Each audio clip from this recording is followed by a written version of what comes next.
Do on my longer sort of programs, and it's called 100 questions, and all that is you get your problem and you ask yourself 100 questions about that problem. And the reason you ask 100 is because the reason you haven't solved your problem is your brain is hitting a barrier. That's why you have the problem that you face. All right? So you need to break down that barrier. And by forcing yourself to ask 100 questions, open questions by the way, the who, what, where, when, why, how, which, by forcing yourself to do that, what you will find you do, it will take a while, of course, but what you'll find is the first 10 to 20 questions flow quite quickly and don't lead too much, because they're the ones that you're obviously asking yourself anyway. But then questions 30 to 40 to 50 get a bit interesting. When you get to 70 or 80, you're often finding it pretty hard, but you often end up coming up with some quite profound questions. It's quite an interesting exercise to do. I've done it a few times and it's fascinating. And then, of course, you don't have to answer all the questions, but once you've come up with 100, you can pick any that you do want to answer that you feel might be worth looking at. Do you appreciate that idea, right? Just a quick tip there. Worth giving it a go. I'll give you a clue, by the way. It's quite an obvious one, but this is just a clue. If you ask yourself every day, whatever you are doing that day, if you ask yourself, how can I automate this? All right, you're doing yourself a huge favour, aren't you? How can I automate this? Like, a lot of the stuff we do today is through computers, through the PC, and often there are ways to automate your actions. And if you are unnecessarily doing the same things every day, you're making life harder for yourself. It's a pretty simple idea, right? But it can do wonders for you. Underutilized? Say again? Being underutilized? Being underutilized. So you're being bored, are you, as a result, because they're not giving you... That's a huge one. That's a huge one. You've got to, of course, convince your employer or your manager or whoever it is that you can take more on. And I've run a lot of these workshops for graduates, line managers, trying to get them to work together with their graduates. And often what they say to me is, I appreciate this person's capable, but I'm a little bit nervous giving them such and such a responsibility. Because then it's on their head, of course.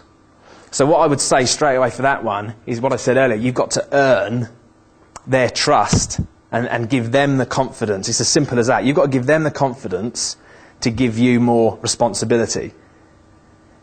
And the way you do that, of course, is you do what you are currently doing well and fast and make it look like you're enjoying it because you're in control of what you're doing. Do you appreciate that as well, yeah? By the way, control is a key word here that you want to be thinking about all the time. I've heard people say that you are happy in your career and you are happy in your life to the degree at which you feel in control of your career or of your life. That's how you get happy at it. To get in control of it, you've got to be employing a lot of these techniques. You've got to be giving it attention. You've got to be choosing the career direction rather than just seeing what happens.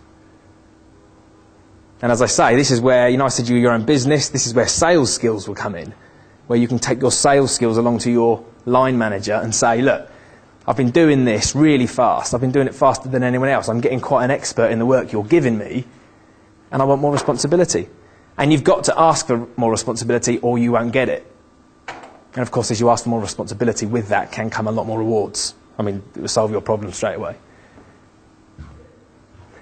They say if you don't ask, you don't get. It's so true. In your work, okay, you need to be asking for what you want. It's you that's creating your career path. Why should your boss do that for you? They're quite happy with you getting on with those tasks. But if you start asking, and it's not just enough to ask, you need to put a case forwards, do your preparation, note all the things you've done well and how well, really go for it. Even go for it, just a burst for a month or something. And at the end of the month say, I want a pay rise, or I want, whatever it is you want, and say, here's why. Look what I've just done. Do you see what I mean by that? So what I'm trying to say there again is create your environment if you can. There's always things you can do. If you put your hands up and go, there's nothing I can do about this, then you are a victim. Do you see what I mean? And I said that you're happy to the degree at which you feel in control of your life and your career. Well, take a bit of control. That doesn't mean bullying people. It doesn't mean doing things. You've got to do the right things in the right way at the right time. So pick your timing and do it in the right way and approach your boss and ask for what you want, but demonstrate the return on investment to your boss, what that means, boss, is I will get this done faster for you. And it's the result that you're after, isn't it? Without a headache, if you can. Well, there you go. People are reasonable. Have you heard of the what's in it for me phrase? This is written all over management books and all sorts. WIIFM. Yeah? They say tune in to WIIFM, like you're tuning into a radio station, which means always be aware that everyone wants something. Yeah? They say that every action people take is an attempt to be better off than they were before they took that action. That applies to scratching your nose or making a cup of tea or whatever you want to do. It's an attempt to make yourself better off than you were before you took the action. That's why we do everything we do. You can go away and have a think about that. But if you can help other people to make themselves better off by acting for them, and that means your boss, of course. Do you get what I'm saying there? Yeah? That the height at which you can go in your work, in your career, is determined by the weakest of your important skills. This also applies to your knowledge, it also applies to your behaviours. The height at which you can go, all right, is set by the weakest of your important skills. What I mean by that is in whatever role you're in, there is going to be some important skills that you need to perform highly productively and effectively and so on, and do your job well, right? Be good at what you do. I want you to spend a couple of minutes breaking down what you think are the top, say, 5 or 7, maybe up to 10 important skills for you to do your job well. I know for me, it's standing up in front of people and talking is one of those areas, of course. And another one for me is my ability to sell to people. Yeah? And of those, once you've got those important ones, the absolute important ones, circle what you believe is your weakest. Because part of accelerated learning is learning the right things. And that also ties in with self-management, where I said doing the right things at the right time in the right way. It's no good if you are learning the wrong things. You could be learning any of the other skills and it might not actually be changing your results all that much.